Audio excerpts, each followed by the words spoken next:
जय हिंद साथियों। कक्षा 12 के इतिहास के 5वें अध्याय में आपका स्वागत है, जिसका नाम है यात्रियों के नज़रिए, समाज के बारे में उनकी समझ। पहले पार्ट में हमने दो विद्वानों के बारे में हमने जानकारी प्राप्त की थी। आज हम तीसरा जो यात्री है फ्रांसवा बर्नियर, एक विशिष्ट चिकित्सक, इसके बारे में इस अध्याय में, इस पार्ट में हम आज पढ़ेंगे। इस पूरे अध्याय को हम लाइन वाइज पढ़ने का प्रयास करेंगे ताकि आपको बुक की आवश्यकता ना पड़े। साथ साथ 12वीं कक्षा के साथ साथ जो अन्य प्रतियोगी परीक्षाएं हैं उनके लिए भी आपको आवश्यक जानकारी साथ साथ शेयर करते रहेंगे। जैसे जैसे नाम इसमें आपके सामने आते रहेंगे उनके बारे में थोड़ी बहुत परीक्षा उपयोगी जानकारी आपको मिलती रहेगी। आशा है आप इसे ध्यान से, बड़े धैर्य से इसको देखेंगे, नोट करते रहेंगे। कोई भी जिज्ञासा, प्रश्न, कमेंट अवश्य करें और लाइक और सब्सक्राइब ज़रूर करें। धन्यवाद। शुरू करते हैं। आइए पहली थोड़ी जानकारी बर्नियर के बारे में ले लें। ये चित्र आप देख रहे हैं। इस चित्र में आप देख रहे हैं कि बर्नियर को यूरोपीय पोशाक में दर्शाया गया है, जो 7वीं सदी का एक बना हुआ चित्र है। बर्नियर का जन्म फ्रांस के आजों प्रांत के जों या जोई नामक एक गांव में हुआ था 25 सितंबर 1620 को। इनका परिवार कृषि करता था, तो उसने कृषि के साथ साथ पढ़ाई की और एक चिकित्सक के रूप में समाज के सामने आए। 1688 में पैतृक स्थान पर ही इनकी मृत्यु हो गई। इन्होंने एक travels in the Mughal empire पुस्तक लिखी थी जो विश्व प्रसिद्ध है। यह 1670 और 71 में प्रकाशित हुई। इसे फ्रांस का जो शासक था लुई 14वां, उसको समर्पित किया गया था। लगभग 1500 ईस्वी में भारत में पुर्तगालियों के आगमन के बाद उनमें से कई लोगों ने भारतीय सामाजिक रीति रिवाजों, धार्मिक प्रथाओं के विषय में विस्तृत वृत्तांत लिखे। जो यात्राएं की उन लोगों ने, उसके बारे में उन्होंने वर्णन किया। भारत के रीति रिवाज और धार्मिक जो नियम थे यहाँ के, उनमें से कुछ चुनिंदा लोगों जैसे जेसुइट रॉबर्टो नोबिली ने भारत ग्रंथों को यूरोपीय भाषा में अनुवाद भी किया। अब थोड़ा सा जेसुइट रॉबर्टो नोबिली के बारे में जानें। जेसुइट जो ईसाई धर्म का प्रचार करते थे, ईसाई प्रचारक थे, दूसरे स्थानों पर जाकर उनको जेसुइट कहा गया। तो जेसुइट रॉबर्ट नोबिली इसको इसलिए कहा गया कि इसने अपने धर्म प्रचार किया, अपने ईसाई मत का। तो इनका जन्म 1577 में इटली में हुआ और उसके बाद ये भारत जब आए तो भारत में आकर यहीं रच बस गए, भारतीय संस्कृति में हिंदू बन गए, सन्यासी बन गए। तो इसके बाद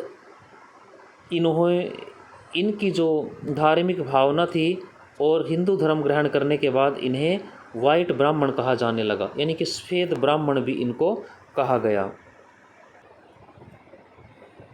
सबसे प्रसिद्ध यूरोपीय लेखकों में नाम एक दुआर्ते बरबोसा का भी है, जिसने दक्षिणी भारत में व्यापार और समाज का एक विस्तृत विवरण उन्होंने लिखा। कालांतर में 1600 ईस्वी के बाद भारत में आने वाले जो डच, अंग्रेज़, फ्रांसीसी यात्री थे उनकी संख्या बढ़ने लगी थी। अब यहाँ थोड़ा एक दुआर्ते बरबोसा को भी थोड़ा देख लेते हैं, यूरोपीय लेखक। यह 1500 ईस्वी में, लगभग 1500 ईस्वी में जो दुआर्ते बरबोसा है, तो इनको साथ साथ आप नोट करते रहना ताकि परीक्षा में आपके कहीं काम आएंगे, अवश्य ही काम आएंगे। आप किसी भी प्रकार की परीक्षा दें, मात्र 12वीं के बाद ही नहीं, अन्य भी नौकरी के लिए आप किसी भी स्तर की आप परीक्षा दें, उसमें आपका इतिहास पीछा नहीं छोड़ेगा। चाहे आप किसी भी विषय से हों, इतिहास के क्वेश्चन आपको अवश्य मिलेंगे। तो साथ साथ इनको नोट करते रहें। 1500 ईस्वी में जो पुर्तगाली कंपनी थी उसमें एक अधिकारी के रूप में एक बेड़े में ये भारत आए थे। 1500 ईस्वी से लेकर 1516-17 तक ये लगभग यहाँ रहे, 1518 तक। और लगभग 1518 में ही विजयनगर में इन्होंने यात्रा की। उस समय कृष्णदेव राय का समय रहा होगा, शायद कृष्णदेव राय ही उस समय विजयनगर के शासक थे। तो वहाँ विजयनगर के बारे में इन्होंने काफ़ी कुछ लिखा। इनकी पुस्तक थी the book of Duarte Barbosa, यानी कि अपने नाम से इन्होंने पुस्तक लिखी थी। तो ये एक महान यूरोपियन यात्री थे जो भारत में आए थे, पुर्तगाली थे, डच अधिकारी थे। इनमें एक प्रसिद्ध नाम फ्रांसीसी जोहरी जॉन बैप्टिस्ट टैवर्नियर था, जिसने कम से कम 6 बार भारत की यात्रा की। वह विशेष रूप से भारत की व्यापारिक जो स्थितियां थी उनसे बहुत प्रभावित था। उसने भारत की तुलना ईरान और ओटोमन साम्राज्य यानी कि जिसको आज आप तुर्की कहते हैं, उसमें से कई यात्री जैसे इटली के चिकित्सक थे मनुकी, कभी भी यूरोप नहीं गए, भारत में ही बस गए। अब थोड़ा सा इसके बारे में भी देखिए। एक जो फ्रांसीसी यात्री थे जोहरी जॉन बैप्टिस्ट टैवर्नियर, इसके बारे में हम पढ़ते हैं कि वह लगभग 7 बार उसने पूर्व देशों की यात्राएं की, और जिनमें से 6 बार वो भारत आया। अंतिम बार 1680 में वह भारत आया था। उन्होंने भारत में कोहिनूर हीरे के बारे में जाना और उसके बारे में बहुत कुछ उन्होंने लिखा है, कोहिनूर हीरे के बारे में जो विश्व प्रसिद्ध है। इसके अनुसार दक्षिणी भारत में डच जो है उस समय एक प्रमुख शक्ति बन गए थे। उनकी जो पुस्तक है 6 वॉयजेज का मतलब यात्राएं, तो ये इनकी प्रमुख पुस्तक है। और दूसरी पुस्तक इनकी ट्रैवल्स इन इंडिया, ये 2 पुस्तक उनकी काफ़ी प्रसिद्ध हैं। अब नेक्स्ट देखिए, दूसरा इसमें नाम है एक इटली के जो चिकित्सक हैं मनुकी या मनुची भी इनको कहीं कहा गया। तो यो कभी भी यूरोप वापस नहीं गए, भारत में ही रह गए। अब थोड़ा सा इनके बारे में भी हम जान लेते हैं, मनुकी क्या थे ये। तो मनुकी जो है 1653 में ये वेनिस से आए थे, वेनिस से भाग गए थे छोटी उम्र में ही। 1656 में फिर ये सूरत पहुँचे। लोगों को इन्होंने, जैसे यहाँ उन्होंने बताया कि लोगों को पान खाते हुए थूकते हुए देखा, तो इन्होंने ये समझा कि शायद यहाँ के लोगों को दांतों की कोई बीमारी है। और बाद में एक अंग्रेज़ महिला ने इन्हें बताया कि ये पान खा रहे हैं, पान के बारे में इनको बताया। इन्होंने स्वयं भी उसके बाद पान को खा कर देखा। शाहजहाँ और उसके चारों जो बेटे हैं, मुराद, औरंगजेब, दारा शिकोह और शाह शुजा, ये और जो आपके शाहजहाँ हैं उनके 4 बेटे हैं, तो इनके बारे में भी उसने काफ़ी विस्तार से लिखा। 1638 में इनका जन्म हुआ था वेनिस में, इटली में, जो इटली में है। 1638 में इनका जन्म हुआ था और 1653 में ये वेनिस से भाग गए थे और 1656 में ये सूरत पर पहुंच गए थे भारत में। तो इनकी जो मृत्यु है मद्रास में हुई थी 1717 में। इन्होंने एक प्रसिद्ध बुक लिखी स्टोरी ऑफ मोगोर। मोगोर का मतलब इन्होंने मुग़ल साम्राज्य के बारे में लिखा, मुग़ल साम्राज्य की कहानी स्टोरी ऑफ मोगोर जिसको कहा गया। इंग्लिश में इस वृत्तांत को विलियम इरविन ने लिखा। इनके इसी जो मोगोर जो इनकी पुस्तक थी उसका इंग्लिश ट्रांसलेशन उन्होंने किया। उसके बाद इस वृत्तांत को थोड़ा संक्षिप्त रूप में जो विलियम इरविन है उनके जो बेटे हैं मार्गरेट एल इरविन, उन्होंने भी थोड़े संक्षेप में एक छोटे रूप में इनको लिखा, जो नाम जाना जाता है उसका a page of India. A page of India के नाम से इन्होंने लिखा। और इन्होंने जो इब्न बतूता है, वर्नियर है, उसकी तरह इन्होंने सती प्रथा के बारे में भी बहुत कुछ लिखा। तो ये भी एक बहुत ही एक प्रसिद्ध यात्री भारत में रहे हैं। तो नेक्स्ट देखिए कि फ्रांस का रहने वाला जो फ्रांसवा बर्नियर था वो एक चिकित्सक, राजनीतिक और दार्शनिक एक महान इतिहासकार था। जो हम फ्रांसवा बर्नियर के बारे में पढ़ रहे थे, ये ऊपर हमने एक्स्ट्रा जो दिया हुआ बुक में उसके बारे में हमने जानकारी प्राप्त की थी। तो जैसे इसमें ऊपर हमने मनुकी के बारे में पढ़ा, मनुकी भी कहा जाता है इसको, मनुची भी कहा जाता है। तो ये जो मनुकी है दारा शिकोह।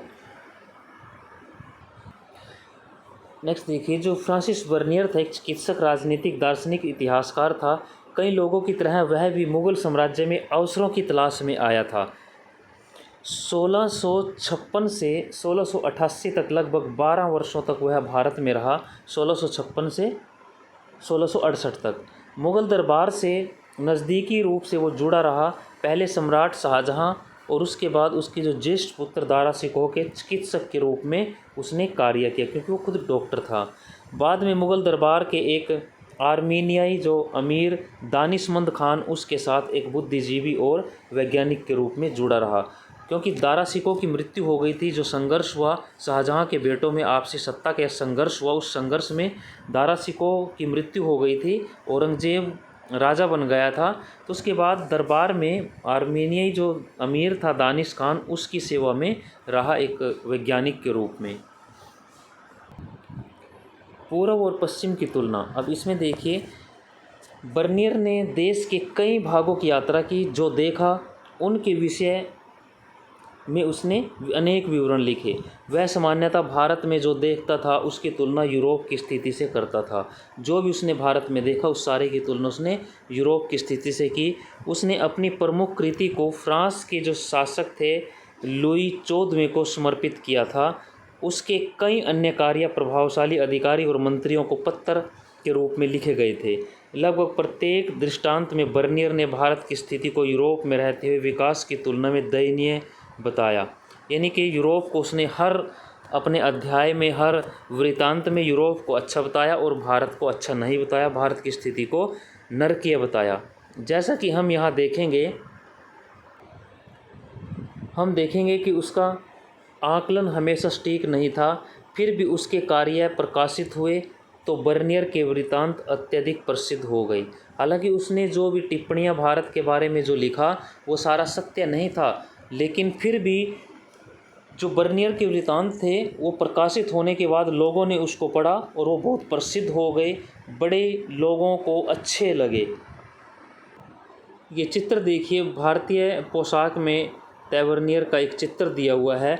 हालांकि कुछ जो विद्वान है इस चित्र को मनुकी या मनुची का मानते हैं, लेकिन एनसीईआरटी की बुक है उसमें दिया हो सकता है, तो हमें यही मानना पड़ेगा कि भारतीय पोशाक में टैवर्नियर का चित्र दिया हुआ है।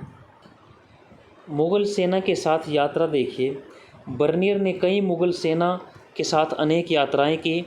यहाँ सेना के कश्मीर कूच के संबंध में एक विवरण को यहाँ दर्शाया गया है, जिसको देखिए। इस देश की प्रथा के अनुसार मुझसे 2 अच्छे तुर्कमान घोड़े देखने की अपेक्षा की जाती है।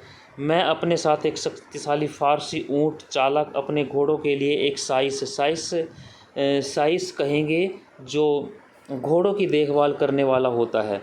घोड़ों की देखभाल करने वाले को साइस कहेंगे। एक खानसामा जो खाना बनाने का काम करता है उसको खानसामा, तथा एक सेवक जो अपने हाथ में एक पानी का पात्र लेकर मेरे घोड़े के आगे चलता है, बी रखता हूँ। तो इस प्रकार की अपेक्षाएं की गई थी कि भी ऐसा हो।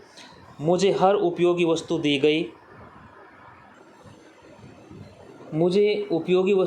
जैसे औसत आकार का एक तंबू दिया, रहने के लिए दरी, 4 बहुत कठोर पर हल्के बेंतों से बना एक छोटा बिस्तर। बेंतों की मतलब लकड़ी, जैसे आप चारपाई बना लेते हैं, बेंत यानी कि लकड़ी का कोई डंडा हो सकता है जैसे। एक तकिया, बिछोना, भोजन के समय प्रयुक्त गोलाकार चमड़े के मेजपोश, रंगे हुए कपड़ों के कुछ अंगोछे, नैपकिन, खाना बनाने के सामान से भरे 3 छोटे झोले जो थैला बैग आप सभी एक बड़े झोले में रखे हुए थे। यह झोला भी एक लंबे चौड़े और सुदृढ़ दोहरे बोरे अथवा चमड़े के पट्टे से बने जाल में रखा हुआ था। यानी कि सारा सामान अलग अलग झोलों में, बैग में डालकर फिर एक बड़े बैग के अंदर रख दिया गया था। इसी तरह इस दोहरे बोरे में स्वामी और सेवकों की खाद्य सामग्री, साम्राज्य, कपड़े, वस्त्र सभी कुछ रखा हुआ था। मैंने ध्यानपूर्वक 5 या 6 दिनों के उपयोग के लिए बढ़िया चावल, सौंफ, एक प्रकार का शाक या सुगंधी या कोई पौधा जिसकी मीठी सुगंध वाली मीठी रोटी, नींबू, चीनी का भंडार, इन सभी चीज़ों से आप परिचित हैं। साथ में मैं दही को टांगने और पानी निकालने के लिए प्रयुक्त छोटे और लोहे के अंकुश वाला एक झोला भी लेना नहीं भूला। अंकुश का मतलब जैसे कोई हुक जिस पर लटका दिया जाता है कोई थैला, लोहे का हुक, वो भी साथ था। इस देश में नींबू के शरबत, दही की जो ताजगी है वो बहुत अच्छी मानी जाती है। बर्नियर के कार्य फ्रांस में 1670-71 में प्रकाशित हुए थे और अगले 5 वर्षों के भीतर ही जर्मनी, डच, जर्मन अंग्रेजी, इतालवी भाषाओं में इनका अनुवाद हो गया। तो बहुत सारी भाषाओं में इसका अनुवाद हुआ। 1670 से 1725 के बीच उसका वृत्तांत फ्रांसीसी में 8 बार पुनर्मुद्रित हो चुका था। जो छपता था, बिक जाता था, फिर दोबारा उसके बाद दोबारा बार बार छपता रहा, इतनी बिक्री हुई उसकी। 1684 में यह 3 बार अंग्रेजी में पुनर्मुद्रित हुआ। अंग्रेजी में दोबारा से इसको 3 बार छापा गया। यह अरबी और फारसी वृत्तांतों जिनका प्रसार हस्तलिपियों के रूप में होता था, जो पहले अरबी और फारसी के जो वृत्तांत थे जो हाथ से लिखे जाते थे उनके रूप में होता था, और 1800 ईस्वी से पहले सामान्यतः प्रकाशित नहीं होते थे, के पूरी तरह विपरीत था। यानी कि उनसे जो अरबी और फारसी के जो वृत्तांत थे, हस्तलिपियाँ थी, उनसे ये अलग एक तरीका था इसका। बार बार मुद्रित होते थे, बार बार प्रकाशित होते गए। ये भारत में के विषयों में विचारों का निर्माण और प्रसार आप देखिए यहाँ क्या है। भारत के विषय में विचारों का सृजन और प्रसार कर यूरोपीय यात्री को वृत्तांत, उनकी पुस्तकों के प्रकाशन और प्रसार के माध्यम से यूरोपीय लोगों के लिए भारत की एक छवि के सृजन में सहायता प्रदान की। यानी कि जो भारत में यात्री आए, उन यात्रियों ने जो वृत्तांत लिखे, जो कहानियाँ लिखी, पुस्तकें छपी, प्रकाशित हुई बार बार अलग अलग भाषाओं में, तो भारत की जो जानकारी थी उन पुस्तकों के माध्यम से पूरे यूरोप के लोगों के बीच में फैल गई, और यूरोपीय लोगों के मन में एक भारत की छवि ऐसी बन गई जो उन किताबों में कही गई थी वो सारी सत्य नहीं थी। ये हमने पढ़ा था अभी। 1750 के बाद जब शेख इत्समुद्दीन और मिर्ज़ा अबू तालिब जैसे भारतीयों ने यूरोप की यात्रा की, तो उन्होंने यूरोपीय लोगों की भारतीय समाज की छवि का सामना करना पड़ा कि उन लोगों के मन में उन किताबें पढ़ के, वो जो यात्री गए भारत घूमकर, उन्होंने जो बताया, जो लिखा, उससे भारत के बारे में छवि बन गई थी। और उस छवि से उन लोगों ने, जब भारत के यात्री वहाँ गए, उनसे प्रश्न किए, उनसे पूछा कि भाई आपके देश में ऐसा होता है, ये अच्छा नहीं है। तो वो एक छवि जो थी वो बार बार जो भारतीय यात्री वहाँ गए उनके सामने आकर खड़ी हो रही थी। उन्होंने तथ्यों की अपनी अलग व्याख्या के माध्यम से इसे प्रभावित करने का प्रयास किया। तो जो भारतीय यात्री गए, जब उनके सामने वो प्रश्न आते थे, तो इन यात्रियों ने उसमें सुधार करने का प्रयास किया, उसको समझाने का प्रयास किया, उन लोगों को प्रभावित करने का प्रयास किया। अब थोड़ा सा इसमें जो नाम दिए हुए हैं, जैसे मिर्ज़ा अबू तालिब का नाम दिया हुआ है, पहले इसी के बारे में देख लेते हैं कि जो अबू तालिब है वो 1752 में अवध में इनका जन्म हुआ था, लखनऊ में। इनके जो पिता थे वो इस्फ़हान यानी कि ईरान से भारत आए थे, और 1799 में ये ब्रिटेन गए। 1802 में वो ईस्ट इंडिया कंपनी के साथ भी जुड़े रहे, और जो इंग्लैंड की यात्रा पर ये ख़ास तौर से आयरलैंड गए, क्योंकि वहाँ लॉर्ड कॉर्नवालिस जो उस समय कमांडर इन चीफ थे, लॉर्ड कॉर्नवालिस थे, तो वहाँ उनके साथ उनकी जानकारी थी, इसी वजह से लॉर्ड कॉर्नवालिस के पास ये गए थे। और 1802 में ये फिर वापस भारत आ गए थे। ये ईस्ट इंडिया कंपनी के साथ जुड़े रहे। तो ये अबू तालिब थे। इसके अलावा जो दूसरे हमारे यात्री हैं जो भारत से उन यूरोपीय देशों में गए, शेख इत्समुद्दीन जो हैं, वे पश्चिम बंगाल में इनका जन्म हुआ था, और नवाबों की सेवा में जो इनके परिवार थे वो मुंशी थे। ईस्ट इंडिया कंपनी और शाह आलम जो द्वितीय थे उनके सेवा में भी ये रहे। 1765 में शाह आलम द्वितीय का संदेश ये लेकर, और 1 लाख टका यानी कि जो समय की मुद्रा करेंसी थी, पैसे थे, टका, 1 लाख टका लेकर ये ब्रिटेन का जो शासक था किंग जॉर्ज, उससे मिलने के लिए गए थे। इनके साथ कैप्टन आर्चीबाल्ड स्टीवंस, यानी कि जब इनको भेजा गया तो इनके साथ इनकी हेल्प के लिए कैप्टन आर्चीबाल्ड स्विंटन भी था।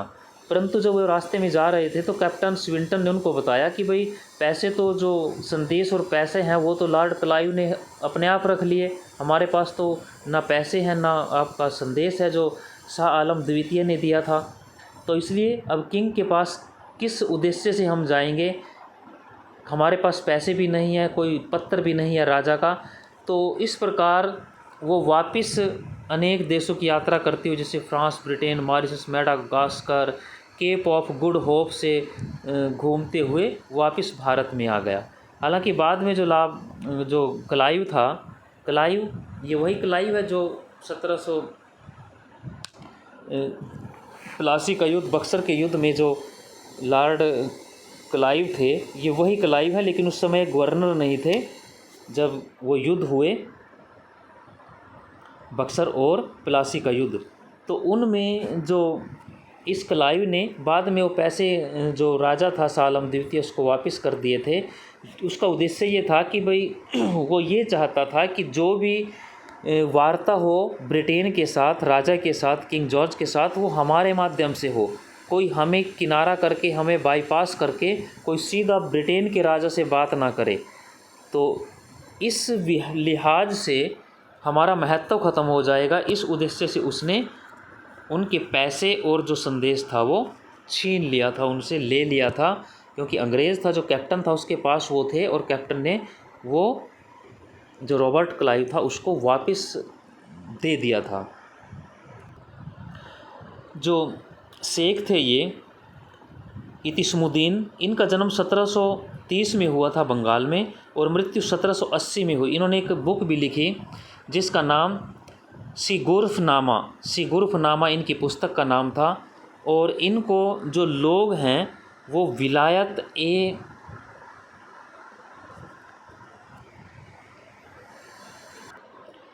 मुंशी कहते थे, यानी कि लोग इनको विलायत मुंशी के नाम से भी जानते थे। क्यों? इनकी जो पुस्तक थी उसका पूरा नाम वैसे सिगुर्फनामा ए विलायत थी। सिगुर्फनामा ए विलायत इनकी पूरा नाम था पुस्तक का।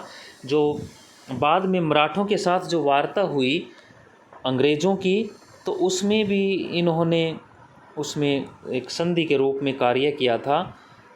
तो इसी संधि में जैसे 1765 में जो इलाहाबाद की संधि हुई थी बक्सर की लड़ाई के बाद, तो उस इलाहाबाद संधि को इन्होंने ही लिखा था।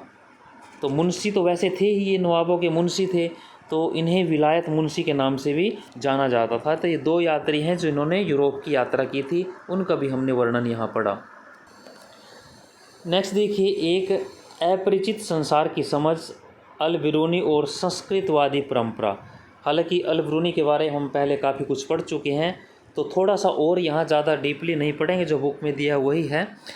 हम इसके बारे में पिछले वीडियो में काफ़ी चर्चा कर चुके हैं। समझने में बाधाएं और उन पर विजय, यानी कि संस्कृत से जुड़ी भारत में कुछ उनकी समस्याएं रही, उसका वर्णन हम यहाँ देख रहे हैं। जैसा कि हमने देखा कि यात्रियों ने उपमहाद्वीप में जो देखा सामान्यतः उसकी तुलना उन्होंने उन प्रथाओं से की जिससे वे परिचित थे। यहाँ की जो प्रथाएं थी उन प्रथाओं की उन्होंने अपने स्थानों की या किसी दूसरे देश की यात्रा की उन प्रथाओं के साथ करके उनको देखने का प्रयास किया, तुलना की। प्रत्येक यात्री ने जो देखा उसे समझने की एक अलग विधि अपनाई। उदाहरण के लिए अल बिरूनी अपने लिए निर्धारित उद्देश्य में निहित समस्याओं से परिचित था, कि अपनी जो एक निर्धारित जो उद्देश्य थे उसके हिसाब से उसकी अपनी समस्याएं जो थी उनको वो जानता था। उसने कई अवरोधों की चर्चा भी की जो उसके मार्ग में बाधा उत्पन्न हुई, जिनसे जो उसके अनुसार समझ में बाधक थी। इसमें सबसे पहला अवरोध भाषा थी। उसके अनुसार संस्कृत अरबी फारसी से इतनी भिन्न थी, यानी कि जो संस्कृत भाषा है वो अरबी और फारसी की तुलना में भिन्न थी, कि विचारों और सिद्धांतों को एक भाषा से दूसरी भाषा में अनुवाद करना बहुत कठिन कार्य था, आसान नहीं था। यानी कि संस्कृत को बहुत ही कठिन भाषा मानता है अरबी और फारसी की तुलना में। उसके द्वारा चिन्हित दूसरा जो अवरोध था, पहले उसकी समस्या थी संस्कृत को कठिन भाषा मानता था, जबकि अरबी और फारसी आसान भाषा थी। तो संस्कृत से अरबी फारसी में अनुवाद करना बहुत कठिन कार्य था। उसके द्वारा चिन्हित दूसरा अवरोध था धार्मिक अवस्था थी और प्रथा में भिन्नता थी, कि जिस परिवेश से वो आया और भारत का जो परिवेश, यहाँ धार्मिक प्रथाएं थी वो अलग अलग थी। धार्मिक जो अवस्थाएं थी, यहाँ के रीति रिवाज जो थे पूरी तरह से बदले हुए थे, अलग थे। उसके अनुसार तीसरा अवरोध अभिमान था। यहाँ रोचक बात यह है कि इन समस्याओं की जानकारी होने पर भी अल बिरूनी पूरी तरह से ब्राह्मणों द्वारा रचित जो कृतियाँ हैं उन पर आश्रित रहा। तीसरा जो समस्या थी अभिमान की भी यहाँ के लोग जो हैं वो उनके साथ उतने घुल मिल कर अच्छे से बात नहीं कर रहे हैं, जिस हिसाब से उन्होंने करनी चाहिए, यानी कि एक अभिमान यहाँ के लोगों में वो बताता है। उसने भारतीय समाज को समझने के लिए अक्सर वेद पुराण, भगवत गीता, पतंजलि की कृतियों, मनुस्मृति आदि से अंश उद्धृत किए। उनको पढ़कर उनसे भी उसने अपने वृत्तांतों में उनका भी जिक्र किया, उनसे कुछ चीज़ें उठाई हैं। अब यहीं देखिए थोड़ा संस्कृत के बारे में। ये देखिए विशाल पहुंच वाली एक भाषा। संस्कृत के बारे में अल-बरूनी क्या लिखता है, यदि आप इस कठिनाई यानी कि संस्कृत भाषा को सीखना एक कठिनाई है, बहुत कठिन कार्य है, से पार पाना चाहते हैं तो यह आसान नहीं होगा, क्योंकि अरबी भाषा की तरह ही शब्दों और विभक्तियों दोनों में ही इस भाषा की पहुंच बड़ी विस्तृत है। यानी कि ये भाषा अरबी की तरह है, अरबी में भी इसी प्रकार है। शब्द और जो विभक्तियाँ आप जानते हैं दोनों ही इस भाषा में बहुत ही विस्तृत हैं, बहुत विशाल एक कोश है उनका। इनमें एक ही वस्तु के लिए कई शब्द, मूल, व्युत्पन्न दोनों प्रयुक्त होते हैं। यानी कि उपसर्ग प्रत्यय जिनको आप शब्द हैं उनके मूल अर्थ जो हैं, व्युत्पन्न उपसर्ग प्रत्यय कुछ आप जोड़ देते हैं, किसी के आगे शब्द के कोई अक्सर जोड़ देते हैं, किसी के बाद में जोड़ देते हैं, जिनको आप उपसर्ग प्रत्यय बोलते हैं। इस किस्म के कुछ शब्द होते हैं, उनका बहुत ज़्यादा प्रयोग है। एक ही शब्द का प्रयोग कई वस्तुओं के लिए होता है, जिन्हें भली प्रकार समझने के लिए विभिन्न विशेषक संकेत पदों के माध्यम से एक दूसरे से अलग किया जाना आवश्यक है। तो संस्कृत के बारे में बताता है कि बहुत ही कठिन भाषा है, बहुत कठिन कार्य है। अब एक और देखिए, यहाँ ईश्वर ही जानता है क्या बताता है कि यात्री हमेशा उन्हें बताई गई बातों पर विश्वास नहीं करते थे। यात्री जो हमेशा उन्हें जो बातें बताई जाती थी यहाँ उन पर विश्वास नहीं करते थे। जैसे अल-बरूनी को एक ऐसी लकड़ी की मूर्ति की कहानी के बारे में पता चला जो तथाकथित रूप से 2,16,432 वर्षों तक अस्तित्व में रही। तो वह पूछता, जब उसको ये बताया गया कि भाई कोई लकड़ी है ये 2 लाख से ज़्यादा वर्ष तक ये रही है, तो वह पूछता है कि फिर इतनी जो लंबे समय तक ये लकड़ी अस्तित्व में कैसे रह सकती है, कि कोई भी लकड़ी 2 लाख से अधिक वर्ष तक कैसे अस्तित्व में रह सकती है, विशेष रूप से ऐसे स्थान जहाँ हवा और मिट्टी काफ़ी आर्द्र होती है, जहाँ पर हवा और मिट्टी में बड़ी ज़्यादा आर्द्रता का मतलब नमी, बहुत ज़्यादा नमी है, तो वहाँ लकड़ी लाखों वर्षों तक कैसे बची रह सकती है, ये ईश्वर ही जानता है। भाई इसकी कल्पना नहीं की जा सकती, इसको सिर्फ ईश्वर ही जानता है। अल-बरूनी का जाति व्यवस्था का एक विवरण देखिए। जाति व्यवस्था के बारे में इन्होंने क्या लिखा, देखिए अल-बरूनी ने अन्य समुदायों में प्रतिरूपों की खोज के माध्यम से जाति व्यवस्था को समझने और व्याख्या करने का प्रयास किया। जाति व्यवस्था उसने लिखा कि प्राचीन फारस, फारस का मतलब जिसको आज आप ईरान कहते हैं, 4 सामाजिक वर्गों को मान्यता देता है। हमने पहले भी पढ़ा था पिछली वीडियो में। यानी कि जो फारस है, ईरान जो उस समय आज ईरान है, पहले फारस था, 4 सामाजिक वर्गों में बटा हुआ था। घुड़सवार और शासक वर्ग एक, दूसरा भिक्षु, अनुष्ठानिक और पुरोहित, धार्मिक कर्मकाम करने वाला, तीसरा चिकित्सक और चौथा खगोल शास्त्री तथा वैज्ञानिक, और अंत में जो कृषक थे और शिल्पकार थे। ये उन्होंने जो वर्ग बताए 4 वर्ग थे ये। दूसरे शब्दों में वह यह दिखाना चाहता था कि ये सामाजिक वर्ग केवल भारत तक सीमित नहीं थे, कि भी ऐसे वर्ग हमारे दूसरे देशों में भी पाए जाते हैं। इसके साथ ही उसने यह दर्शाया कि इस्लाम में सभी लोगों को समान माना जाता है। ये भी उसने बताया कि जिसे फारस की जो सामाजिक व्यवस्था है, वर्ग हैं, वो ज़्यादा अच्छे हैं, वो कर्म के आधार पर हैं, लेकिन भारत में जो व्यवस्था है वो ब्राह्मणीय व्यवस्था है, कि वो ब्रह्म से उत्पन्न हुए हैं वर्ण, इसको भी वो अच्छा नहीं मानता। तो इसी प्रकार इस्लाम में सभी लोगों को समान माना गया है। आपकी भांति यहाँ जाति, मतभेद या धार्मिक जो ऊंच नीच का भेद है वो नहीं है। जाति व्यवस्था के संबंध में जो ब्राह्मणवादी व्यवस्था को मानने के बावजूद अल-बरूनी ने अपवित्रता की मान्यता को अस्वीकार किया। उसने ये तो मान लिया कि भी जो भारत में आप कह रहे हैं वर्ण जो है ब्राह्मण, क्षत्रिय, वैश्य, शूद्र, ये वर्ण जो बने हैं, तो लेकिन उसने ये कहा कि भाई अपवित्र आप किसी को नहीं कह सकते, कि भी जैसे यहाँ कि भी जो शूद्र वर्ग है वो अपवित्र है, तो इस अपवित्रता की मान्यता को उस विदेशी ने भी नकारा, जिसको हम नकार नहीं रहे थे। उसने लिखा कि वह हर वस्तु जो अपवित्र हो जाती है अपनी पवित्रता की मूल स्थिति को पुनः प्राप्त करने का प्रयास करती है। कितनी अच्छी बात उन्होंने कही कि जो भी वस्तु है अपवित्र हो जाती है वह अपनी पवित्रता को पाने के लिए पुण्य जो है प्रयास करती है और सफल भी हो जाती है, सफल भी वो हो जाती है। जैसे सूर्य हवा को स्वच्छ करता है, साफ करता है, समुद्र में जो नमक है वो पानी को गंदा होने से बचाता है। अल-बिरूनी जोर देकर कहता है कि यदि ऐसा नहीं होता तो पृथ्वी पर जीवन असंभव होता। तो उसके अनुसार जाति व्यवस्था में सन्निहित अपवित्रता की अवधारणा प्रकृति के नियमों के विरुद्ध थी। कितनी अच्छी बात उस व्यक्ति ने कही, अल-बिरूनी ने, कि जो यहाँ आपके यहाँ जो भेदभाव है अपवित्र माना जाता है वो बिल्कुल ही मानने योग्य नहीं है, किसी भी रूप में आप उसको जायज़ नहीं ठहरा सकते। इसका उन्होंने विरोध किया था। अब वर्ण व्यवस्था के बारे में देखिए कि अल-बिरूनी ने वर्ण व्यवस्था के बारे में क्या जिक्र किया। ये वही है जो हमने पहले के अध्यायों में पढ़ा था, जो ऋग्वेद के 10वें मंडल के पुरुष सूक्त में हमने इसको पढ़ा था पिछले अध्यायों में, वही दिया हुआ है सारा। सबसे ऊंची जाति ब्राह्मणों की है, जिसके विषय में हिंदुओं के ग्रंथ हमें बताते हैं कि वे ब्राह्मण के सिर से उत्पन्न हुए थे, क्योंकि ब्रह्मा प्रकृति नामक शक्ति का दूसरा नाम है। सिर का सबसे ऊपरी भाग है, इसलिए ब्राह्मण पूरी प्रजाति के सबसे चुनिंदा भाग हैं। इसी कारण हिंदू उन्हें मानव जाति में सबसे उत्तम मानते हैं।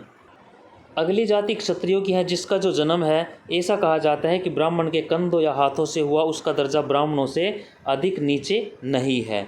उसके पश्चात वैश्य आते हैं, जिनका उद्भव ब्रह्मा की जांघों से हुआ। शूद्र, जिनका शरण उसके चरणों से पाँव से हुआ।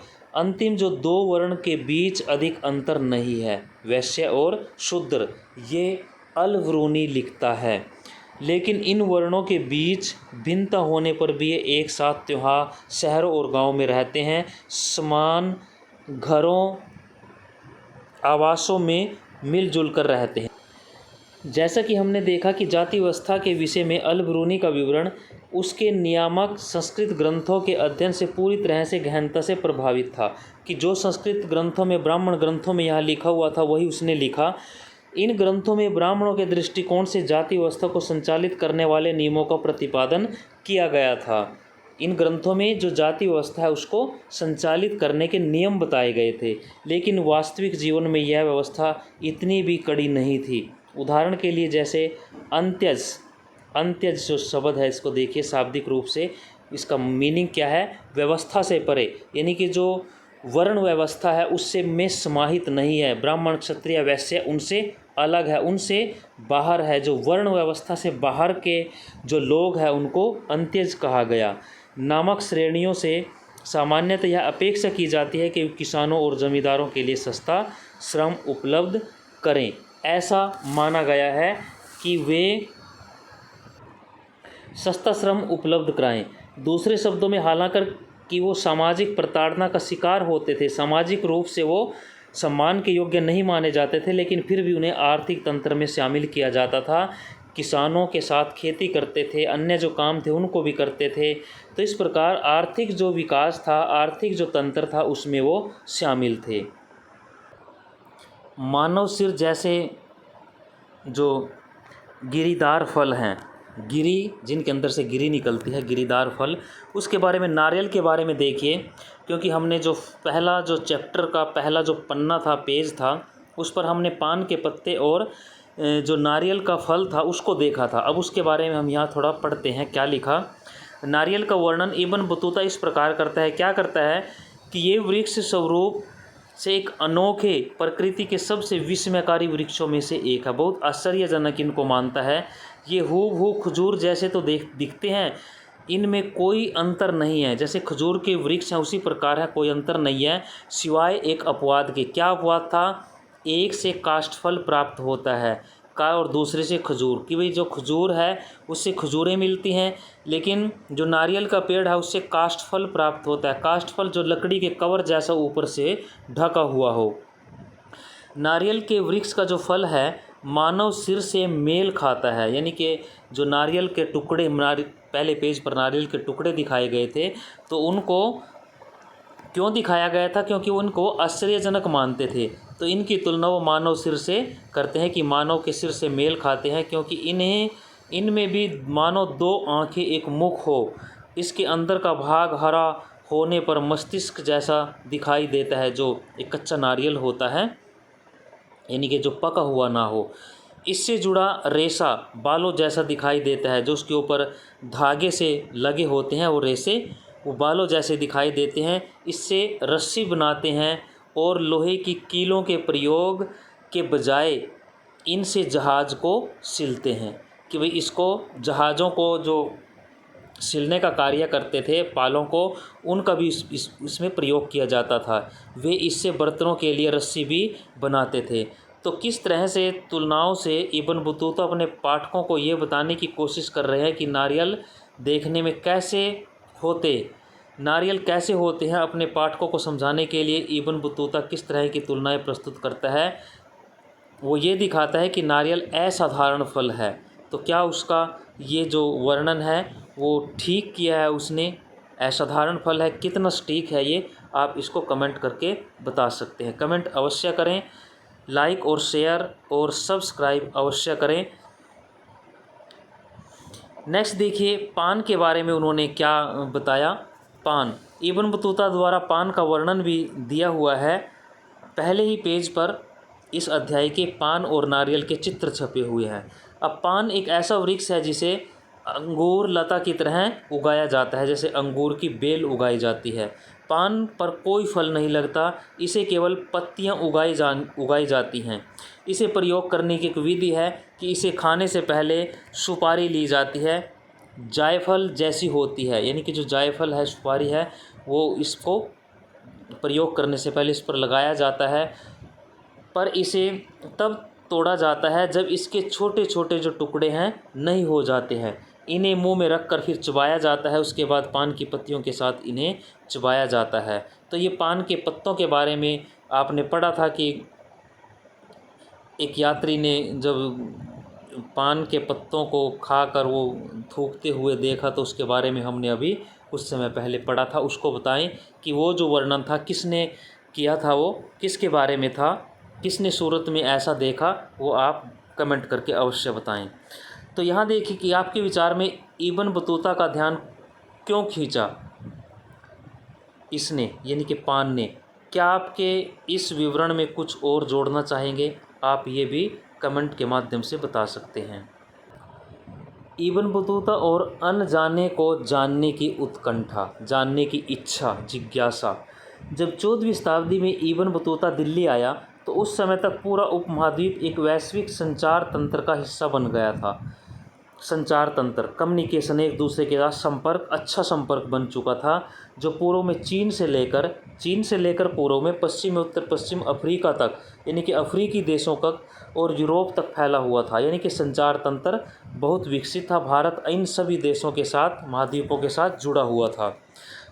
व्यापार होता था, लोग आते जाते थे। जैसे कि हमने देखा, इब्न बतूता ने स्वयं इन क्षेत्रों में बड़े पैमाने पर यात्राएं की थी। पवित्र पूजा स्थलों को उसने देखा, विद्वान लोगों तथा शासकों के साथ समय भी बिताया। कई बार काजी के पद पर भी वो रहा। शहरी केंद्रों की विश्ववादी संस्कृति का उपभोग किया, जहाँ अरबी, फारसी, तुर्की तथा अन्य भाषाएं बोलने वाले जो लोग हैं उनके विचारों, रचनाओं तथा उपाख्यानों का आदान प्रदान करते थे, कि भी उनमें रच बसना, उनके साथ बात करना, जो रीति रिवाज, संप्रदाय, पंथ, जो यहाँ की परंपराएं हैं, तो उन सारी चीज़ों पर उनके साथ विचारों का आदान प्रदान। इनमें अपनी धर्म निष्ठा के लिए प्रसिद्ध लोगों, ऐसे राजाओं जो निर्दयी दयावान दोनों ही हो सकते हैं से थे, कि उनसे भी वार्ताएं की, कि भी जो धर्म की पालना करने वाले प्रसिद्ध लोग थे उनके साथ भी, ऐसे राजा जो अच्छे थे उनके साथ भी, जो निर्दयी थे उनके साथ भी उसने चर्चाएं की, तथा सामान्य पुरुषों और महिलाओं तथा उनके जीवन की कहानियाँ भी शामिल थी। वो सारा कुछ इन्होंने लिखने का प्रयास किया। जो भी कुछ अपरिचित था उसे विशेष रूप से रेखांकित किया। अपरिचित जिससे वो फैमिलियर नहीं थे, परिचित नहीं थे, जिसको पहले से नहीं जानते थे, जो यहाँ उन्होंने अनोखा लगा, विचित्र लगा, वो सारा कुछ उन्होंने अपने वृत्तांतों में लिख डाला। जितने भी ये बाहर के लोग भारत में आए, ऐसा सुनिश्चित करने के लिए किया जाता था कि श्रोता और पाठक सुदूर पर सुगम्य देशों के वृत्तांतों से पूरी तरह प्रभावित हो सके, ताकि जो उनको पढ़े इन देशों के बारे में उनको जानकारी मिले और उनकी रुचि बढ़े। अब नारियल और पान के बारे में देखिए। इब्न बतूता की चित्रण की विधियों के कुछ बेहतरीन उदाहरण उन तरीक़ों से मिलते हैं जिससे वह नारियल और पान, दो ऐसी वानस्पतिक उपज जिनसे पूरे पाठक पूरी तरह से अपरिचित थे, का वर्णन करता है। हमने अभी पान और नारियल के बारे में अभी हमने वृत्तांत पढ़ा था। तो वो ये कहते हैं कि भाई ये दो ऐसी उपज है जिससे उनके जो पाठक थे, यानी कि जहाँ से वो आए उन देशों के जो लोग थे इन चीज़ों से अपरिचित थे, नहीं जानते थे इन चीज़ों को वो, तो उनके लिए इनका वर्णन करता है कि भाई ये बड़ी आश्चर्यजनक चीज़ें यहाँ मिली हैं। इब्न बतूता ने जो भारतीय, यानी कि यहाँ इब्न बतूता और भारतीय शहर हैं उनके बारे में क्या कहा, भारतीय शहरों के बारे में। उपमहाद्वीप के शहरों को उन लोगों के लिए व्यापक अवसरों से भरपूर पाया जिनके पास आवश्यक इच्छा, साधन और कौशल था। यानी कि जिन लोगों के पास कोई दृढ़ इच्छा थी, साधन थे और कौशल था, कोई निपुण थे किसी कार्य में, उनके लिए यहाँ के जो शहर थे वो बड़े अच्छे थे। व्यापक अवसर थे उनके पास यहाँ जीवन बसर करने के, अच्छा जीवन जीने के। ये शहर घनी आबादी वाले, बहुत ज़्यादा आबादी थी, समृद्ध थे, अमीर थे, सिवाय कभी कभी युद्ध और अभियानों से होने वाले विध्वंस के। यानी कि इन इलाकों में विदेशी आक्रमण होते थे या आपस में इन राजाओं के युद्ध होते थे, उन समय को छोड़ दें तो यहाँ आबादी घनी होती थी, बहुत ज़्यादा शहरों में लोग थे, समृद्ध थे। इब्न बतूता के वृत्तांतों से ऐसा प्रतीत होता है कि अधिकांश शहरों में भीड़ भाड़ वाली सड़कें और चमक दमक वाले रंगीन बाजार थे जो विविध प्रकार की वस्तुओं से भरे होते थे। ऐसा लगता है जो उन्होंने लिखा कि भाई यहाँ की जो शहर थे बड़ी जनसंख्या उनमें रहती थी, भीड़ भाड़ वाली सड़कें होती थी, चमक दमक वाले रंगीन बाजार होते थे जो आज भी आप देखते हैं, और अनेक प्रकार की वस्तुओं से भरे होते थे। इब्न बतूता दिल्ली को एक बड़ा शहर, विशाल आबादी वाला और भारत में सबसे बड़ा बताता है। जो दिल्ली है, दिल्ली के बारे में वो कहता है कि ये बहुत बड़ा शहर है, बहुत विशाल आबादी यहाँ रहती है, शायद भारत का सबसे बड़ा शहर वो इसको कहता है। दूसरा, दौलताबाद महाराष्ट्र में भी कम नहीं था, आकार में भी दिल्ली को चुनौती देता था। महाराष्ट्र में जो दौलताबाद है, जिसको मोहम्मद बिन तुगलक ने अपनी राजधानी बनाया था, तो वह शहर भी अपने आप में किसी भी रूप में दिल्ली से कम नहीं था, आकार में दिल्ली को चुनौती देता था, जनसंख्या भी थी। तो अब नेक्स्ट देखिए कि दिल्ली के बारे में वो क्या लिखता है। दिल्ली के बारे में हम पढ़ते हैं। दिल्ली, जिसे तत्कालीन ग्रंथों में अक्सर दिल्ली के नाम से जाना जाता था, का वर्णन इब्न बतूता कैसे करता है वो देखिए। दिल्ली बड़े क्षेत्र में फैली घनी जनसंख्या वाला शहर था, बहुत ज़्यादा आबादी थी। शहर के चारों ओर प्राचीर अतुलनीय है। प्राचीर यानी कि दीवार बनी हुई थी एक सुरक्षा के लिए। दीवार की चौड़ाई 11 हाथ, यानी कि एक हाथ में 20 इंच होते थे। तो 20 इंच को 11 से आप मल्टीप्लाई करके चौड़ाई निकाल सकते हैं। इसके भीतर रात्रि के पहरेदार द्वारपाल के कक्ष होते थे। प्राचीरों के अंदर खाद्य सामग्री, हथियार, गोला बारूद, प्रक्षेपास्त्र, घेराबंदी में काम आने वाली मशीनें, इनके संग्रह के लिए भंडार गृह बने हुए थे। इन सारों चीज़ों का वहाँ भंडार होते थे। प्राचीर के भीतर ही भाग में घुड़सवार पैदल सेना के शहर के एक छोर से दूसरे छोर तक आते जाते थे। यानी कि घुड़सवार और पैदल सैनिक हर समय शहर की सुरक्षा के लिए एक स्थान से दूसरे स्थान तक आते थे। प्राचीर में खिड़कियाँ बनी होती थी जो शहर की ओर खुलती थी, अंदर की ओर खुलती थी। इन्हीं खिड़कियों के माध्यम से अंदर प्रकाश जाता था। प्राचीर का जो निचला भाग था पत्थर लगा होता था, ऊपरी भाग ईंटों से बना होता था। इसमें एक दूसरे के पास बनी कई मीनारें होती थी। इस शहर में 28 द्वार, वो बताता है 28 द्वार हैं दिल्ली में, जिन्हें दरवाज़ा कहा जाता था।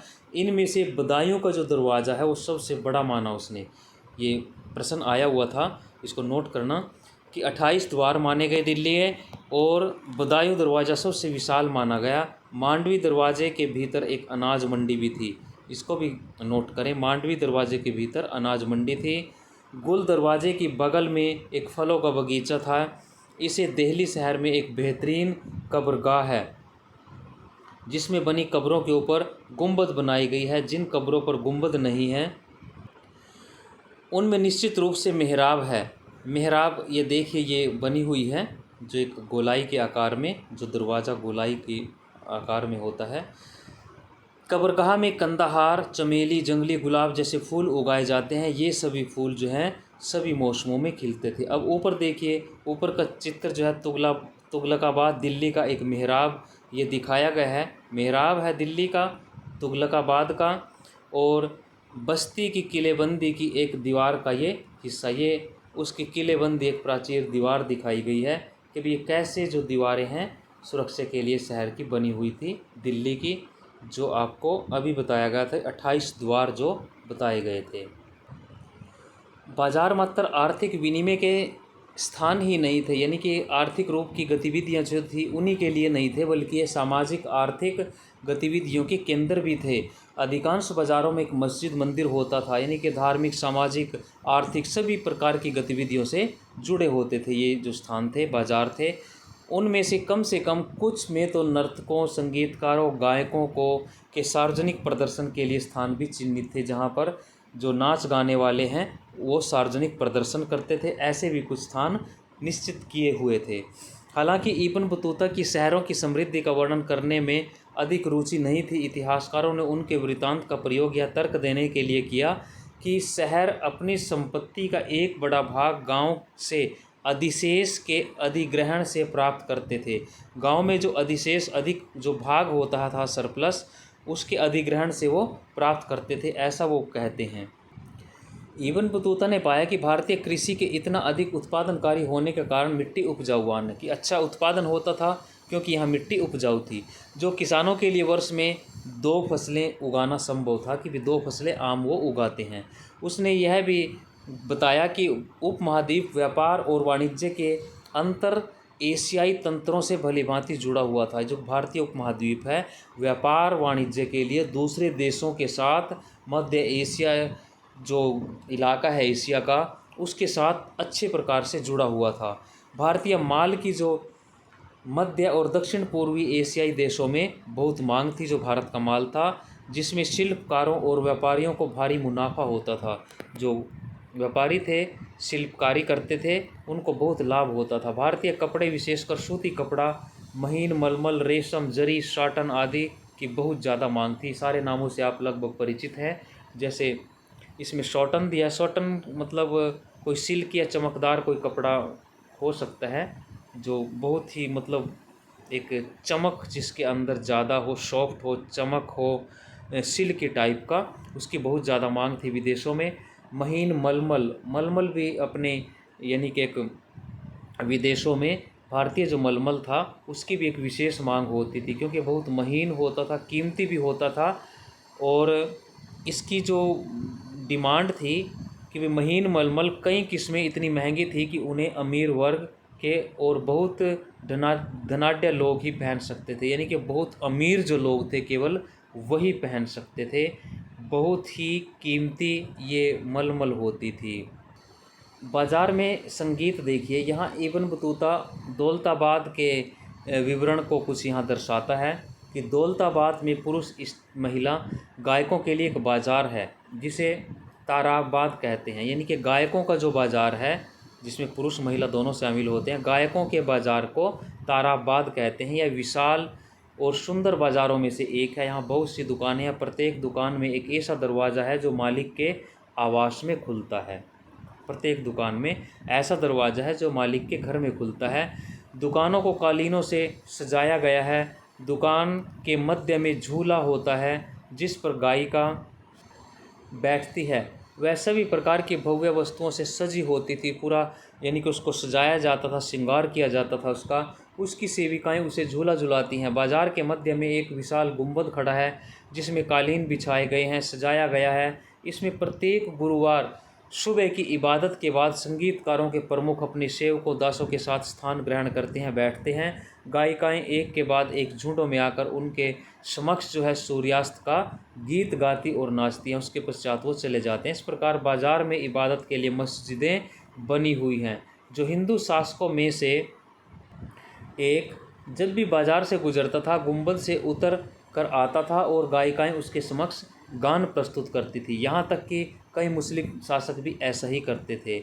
आपके विचार में इब्न बतूता ने अपने विवरण इन गतिविधियों को रेखांकित क्यों किया होगा? कि भाई यहाँ उसने यही दर्शाने का प्रयास किया होगा, वैसे आपके अपने विचार हैं इसको पढ़ने के बाद, कि सभी जो राजा थे, चाहे हिंदू थे मुस्लिम थे, इन गायक के जो बाज़ार थे उसमें आते थे और सभी मिलजुल कर अपना यहाँ मनोरंजन के लिए इनको प्रयोग करते थे। एक कपड़े का एक चित्र दिया हुआ है, देखिए उस समय का जो कपड़े का चित्र है, कितना सुंदर आप इसको देख रही हैं, कितनी मेहनत से मतलब इसको बनाया है। तो ये इस तरह की इकत बुनाई की अभिरचनाओं को यहाँ दिखाया गया है, जो उपमहाद्वीप और दक्षिण पूर्वी एशियाई देशों में अपनाया गया था। तो ये उस समय के कपड़े का एक पिक्चर यहाँ दिया हुआ है। कितनी मेहनत से इकत प्रणाली से इसको बनाया गया था, जिसमें अलग अलग यानी कि कलर करके, कहीं डार्क है कहीं हल्का है, उनको लाइनों में किस प्रकार कुछ हिस्से को रंगने में छोड़ दिया गया, उसमें डार्क शेड है किसी में हल्का है, तो इसको कितनी मेहनत से बनाया। संचार की एक अनूठी प्रणाली देखिए। व्यापारियों को प्रोत्साहित करने के लिए राज्य विशेष उपाय करता था। लगभग सभी व्यापारिक जो मार्ग थे उनमें सराय, ठहरने के लिए विश्राम गृह, सराय बनाई गई थी। इब्न बतूता डाक प्रणाली की कार्यकुशलता को देखकर बहुत चकित हो गया कि भाई यहाँ जो डाक प्रणाली है, सूचनाओं को एक स्थान से दूसरे स्थान पर पहुँचाने के लिए वो बहुत ही अच्छी है।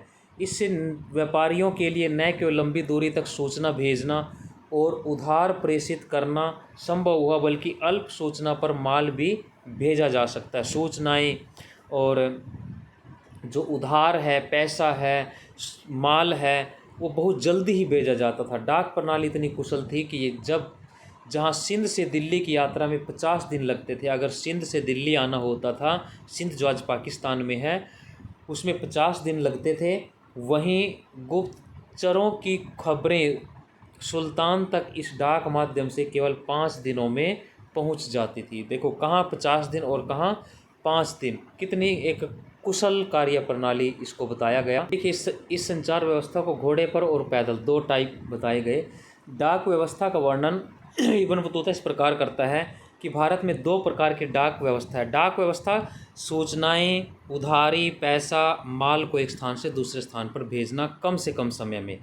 असव डाक व्यवस्था जिसे उलुक कहा जाता था उलुक किसे कहा जाता था? जो घोड़ों की एक डाक सेवा थी उसको उलुक कहा गया। हर 4 मील की दूरी पर स्थापित राजकीय घोड़ों द्वारा संचालित होती थी, यानी कि प्रत्येक 4 मील पर घोड़ों की एक टुकड़ी होती थी, उससे संचालित होती थी। और यानी कि एक घोड़े की सूचना कोई पहुंचानी, एक घोड़ा केवल 4 मील चलता था और 4 मील पर दूसरे अगला जो घोड़े होते थे उस स्थान पर, वहाँ उस तक वो सूचना पहुँचाते थे, वो वहाँ विश्राम करते थे, तो वहाँ जो पहले से होते थे वो आगे अगले 4 मील चलते थे। तो इस प्रकार अति शीघ्र सूचनाएं पहुँच जाती थी कि भी अगर 50 किलोमीटर एक ही पैदल से व्यक्ति या घोड़ा चले तो उसमें थक जाता है, उसकी कार्यकुशलता, उसकी शक्ति सामर्थ्य इतनी नहीं रहती। लेकिन सिर्फ 4 मील या 1 मील किसी को चलना हो तो आगे दूसरा चले, फिर उससे आगे और चले, तो उसको थोड़ा थोड़ा जो है सफ़र बढ़ जाता है और उसमें बड़ी तेज़ गति से वो अपनी कार्यकुशलता को दिखाते हैं।